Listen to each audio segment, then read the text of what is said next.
Batman is an iconic superhero and one of the most popular superheroes in the world, with probably the most films featuring him than any other superhero has. And because of this, he has been in so many different stories in media that in some of these stories, he has died. And this is a list of the 5 best deaths of Batman. Number 5. Injustice 2: Damian's Ending. In the video game Injustice 2, if you play on the arcade as Damian Wayne, then in the ending of Damian Wayne's story, we see that Batman sacrifices his own life to save his son. Bruce Wayne was my father, and it's no secret I hated him. But despite all that, he sacrificed himself to save me. We don't see how he died, but it's made clear that Brainiac was attacking Damian Wayne, and Batman jumped between the two to take the deadly blow in order to save his son. This death actually shows the lighter side of Batman. Even though his son is a serial killer who is remorseless,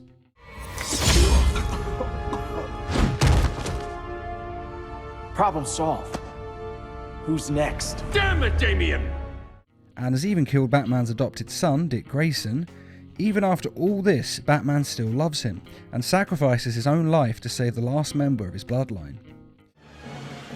I was so obsessed with escaping the Bat's shadow that I never appreciated what that symbol really meant. Not until I saw it stained with my father's blood. My blood. This also has a profound effect on Damian Wayne, and seeing his father's love for him, even after all he has done, changes him to his core. And so Damian Wayne decides to become the new Batman, to honour his father's legacy. Presumably this means he will also never kill again, as anything less than this would be a dishonour to his father's memory. But from now on, the world will know me as Batman. Number 4. Batman the Brave and the Bold: The Death Montage. The Joker has always been trying to beat Batman, and every time he tries, he fails. Though he never gives up, which is actually kind of impressive in a way. He has dealt some serious blows to Batman, even going so far as to cripple Batgirl, Candy grab!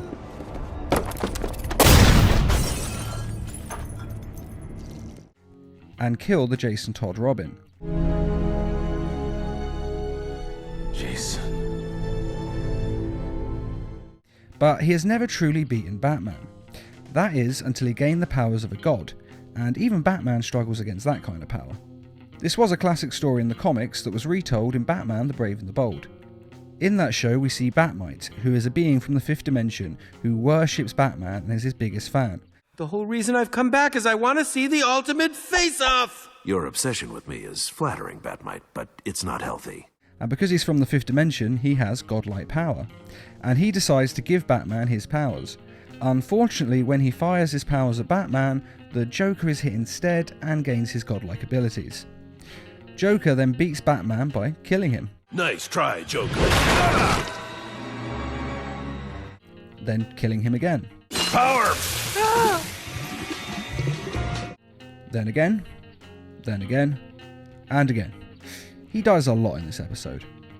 This is because the Joker kills him and then brings him back to life and kills him again and again, because he has godlike power. But this is only going to count as one death because, well, it'd be a bit silly to count every individual one. But don't worry, Batman is ultimately able to beat the Joker by tricking him into thinking that he must go inside Batman's mind to send Batman insane. However, it turns out to be a plan of Batman's because Joker's powers are compromised in his brain. He then convinces Joker that if he does make the world he wants, it will be boring for him, as he loves the way the world is now because he's the insane one and Batman is his arch nemesis. Whereas if he changes everything, he won't have a nemesis and he won't be the insane one. Without Batman, there can be no Joker. And so Joker agrees to give up his powers if Batman will let him out of his mind, and everything goes back to normal, relatively speaking. Batmite, can you undo the mess Joker made? Sure, Batman. No sweat. This ending isn't that surprising. After all, Batman always wins. No matter what the odds are, he will always be victorious, as was shown by the Injustice video games and this story. Number 3. Red Sun Motion Comic.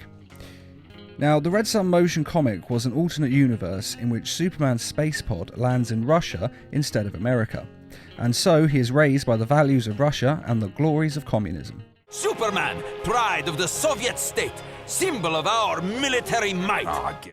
This leads to Superman becoming Russia's president, and essentially he then becomes a dictator of Russia. Time passed and my grip grew tighter. Barely a decision was made across the length and breadth of the Soviet Union without my permission. And the whole world is scared of him and doesn't want him in charge, as they're afraid of him and his totalitarian rule. My apologies for interrupting a perfect evening of totalitarian oppression, but I've got a message here for anyone who values breathing. And so Batman aims to take him down and end his oppression of the people.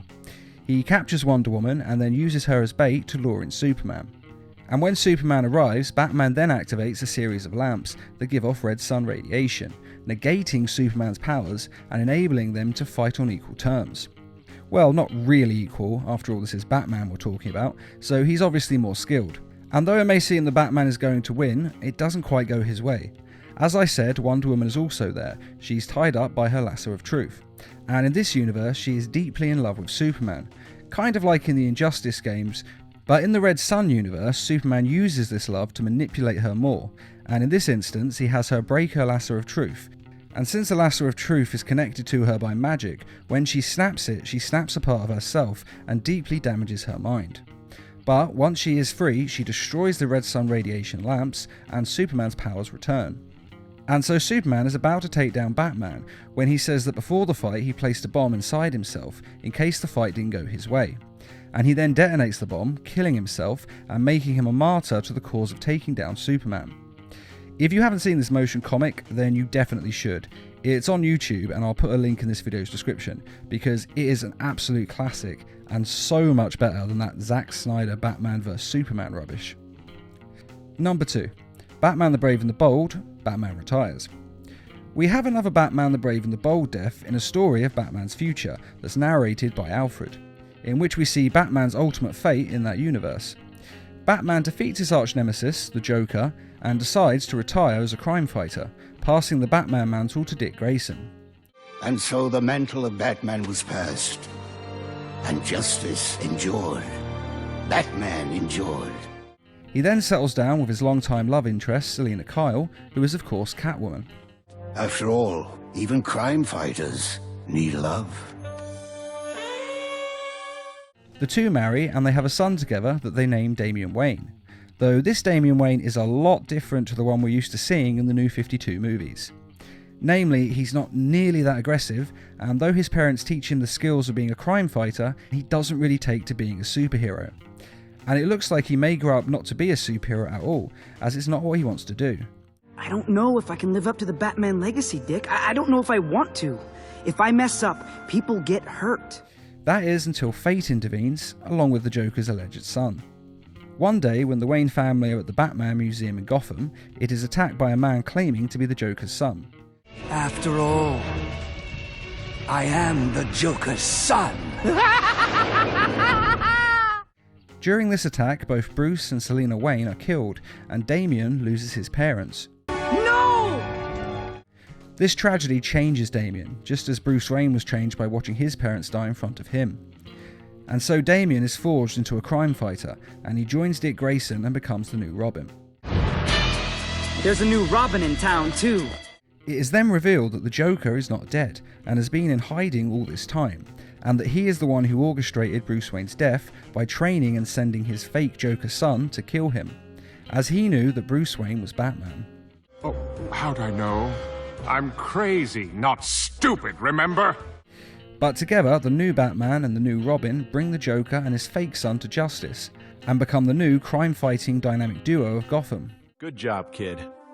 You think you're gonna stick with it? Yep. Gotham needs a Batman, and Batman needs a Robin. And even further in the future, Damian Wayne eventually becomes the new Batman, with his own son as his Robin. This of course means that one day, when his son grows up, he will also take over the mantle of Batman. The best part of this death is that it shows that no matter what happens to Bruce Wayne, and no matter the obstacles that future generations may face in life, the Batman legacy will always live on. Number 1. Justice League: The Flashpoint Paradox. In Flashpoint, we see an alternate version of the DC universe, resulting from the Flash going back in time to save his mother's life.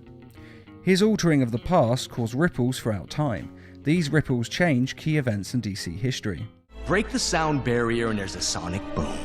You broke the time barrier, Flash. Time boom. And one of the bigger changes made was to Batman's origin. Now, we all know his origin of watching his parents die in a mugging, and this causing him to grow up to be Batman. But in this universe, his parents don't die in the mugging. Instead, the young child Bruce Wayne is the one who is killed by Joe Chill. Bruce is dead. I watched him die. My God, he's the one who died that night in the alley.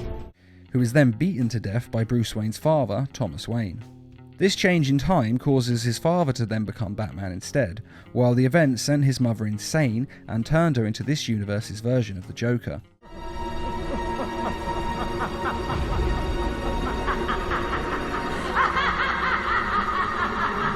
This whole concept is absolutely brilliant, and this is actually one of the better Flashpoint tie-in comics. And it's amazing to see that the movie actually went this dark, and it is a brutal end for Bruce Wayne. And if you don't think this death counts as a Batman death because technically it was Bruce Wayne who died before he was Batman, then bear in mind that his father's version of Batman, who has awesome glowing red eyes by the way, also dies in this movie. I may not be a very good doctor, but even I know a dead man when I see one. So no matter how you look at it, Batman dies in the Flashpoint paradox.